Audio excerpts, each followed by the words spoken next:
what ideas or stories or actions do you find most inspiring and powerful in sustaining the hope and courage you need to get up every morning and keep working on climate action tasks and challenges? I have been up working since 4 a.m. today, which is an hour earlier than usual, but I do get up out of bed every day and think we have, this is one more day where we have a chance to turn things around on climate. And we know that social change is not linear. So this could be the day where things, rapidly turn around in our politics or in our financial systems or in our community.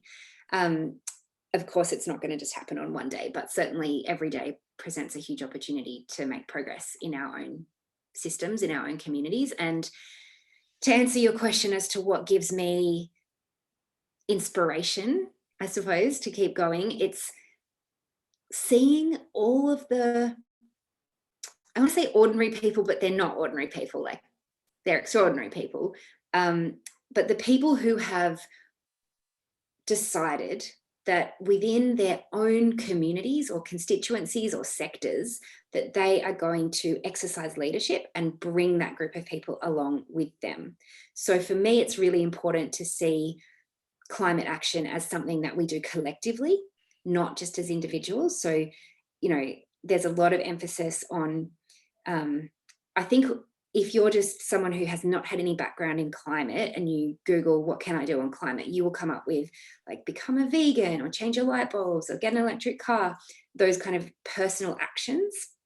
And while behavior change is important, going back to your first question, we don't have time to wait for everyone to voluntarily choose to change, their energy, their diet, their lifestyle, their transport. We need systemic change. We need governments to act. We need to change policies and laws and the amount of funding that's going to accelerating the solutions, because the solutions already exist. We don't need to wait for them to be invented. It's just about scaling them. So acting collectively is really important, but traditionally environment organizations who have been the primary messengers of the climate issue for the last probably decade, maybe 2 decades, they have not been welcoming to large groups of people who can't find a place for their identity in an environment group identity, or who actually just haven't had the capacity to absorb the scale of community participation that we need to build a powerful movement. So I remember, for example, if this sounds a bit abstract, so I'll try and make it really concrete. Like when I was wanting to get involved in environment campaigning and climate, I was 14. I was really lucky. I started volunteering with a local environment group in my community, and I, would fundraise for them and I would get involved in campaigns.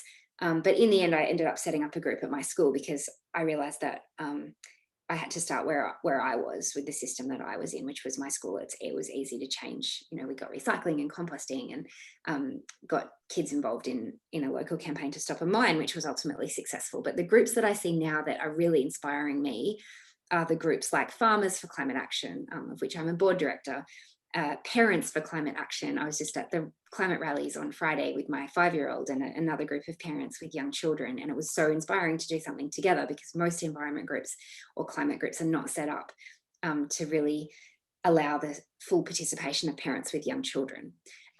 Groups like Veterinarians for Climate Action, which are mobilising vets all across the country to talk about the impact of climate change on animals, or Surfers for Climate, working with coastal communities and board rider clubs and surf clubs.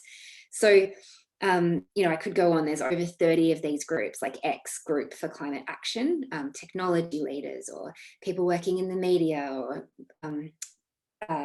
Christian organizations or Jewish organizations. There's so many of them now. And what I see is them really taking the work of getting their community engaged and active on climate, and then interpreting that to make it fit their community, their constituency. And I don't mean geographically, I really mean like identity, your identity as a parent, or your identity as a Jewish person, or your identity as a surfer or a farmer or a vet. All of these groups I think are very inspiring for me.